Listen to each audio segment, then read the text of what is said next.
Bienvenidos a Islas Míticas.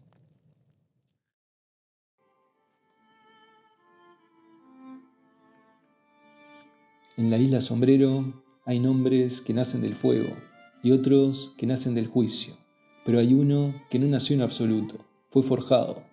La historia del Caballero Azul no comienza en un campo de batalla, ni en una gesta heroica, sino en el silencio solemne de una vida dedicada a algo más grande que uno mismo.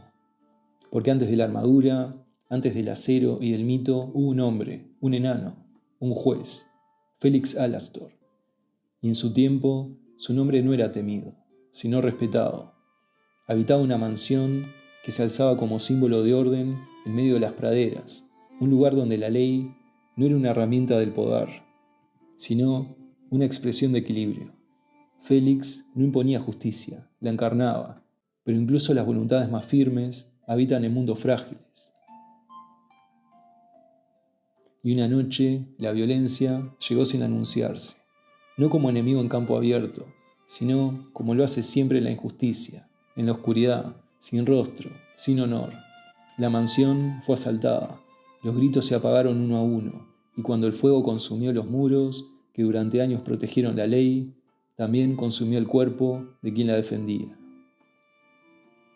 Pero no su voluntad, porque hay muertes que terminan una vida y otras que comienzan algo más. Dicen que aquella noche, entre las llamas y el humo, algo se negó a desaparecer.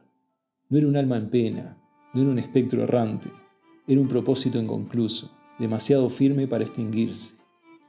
Y encontró un recipiente, la armadura, azul como el cielo antes de la tormenta, imponente, desproporcionada, casi imposible de portar por un hombre común.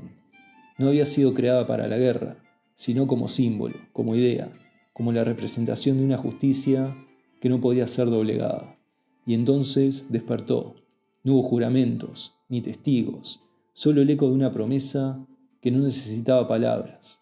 Desde ese momento, el Caballero Azul comenzó a aparecer, no donde se lo invocaba, sino donde era necesario.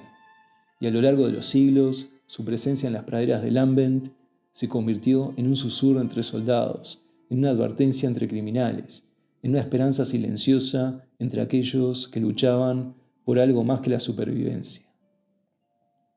Y no lideraba ejércitos, ni reclamaba victorias, pero cuando el equilibrio se rompía, cuando la balanza se inclinaba demasiado hacia la crueldad, entonces, sin anuncio ni señal, el aire cambiaba, y él estaba allí. Pero entender al Caballero Azul no es sencillo, porque no es un héroe, no es un guardián, y mucho menos un salvador. Es algo más incómodo que todo eso. Es justicia sin interpretación. No distingue banderas, no escucha súplicas, no responde a la fe ni al miedo. Solo aparece cuando la balanza ha sido forzada más allá de lo tolerable. Y actúa sin dudar, sin vacilar, sin equivocarse. Y cuando su tarea termina, desaparece, como si nunca hubiese estado allí, como si su existencia misma fuera solo un ajuste momentáneo en el tejido del mundo. En la isla Sombrero, muchos han intentado definirlo. Algunos lo llaman espíritu, otros castigo y otros milagro. Pero quienes realmente lo han visto, quienes han sentido el peso de su presencia, coinciden en algo mucho más simple y mucho más inquietante. El Caballero Azul no llega para salvarte, llega para decidir, y cuando lo hace, no hay apelación posible, porque hay historias que hablan de héroes y hay historias que hablan de monstruos, pero esta es la historia de aquello que se alza cuando ambos fallan.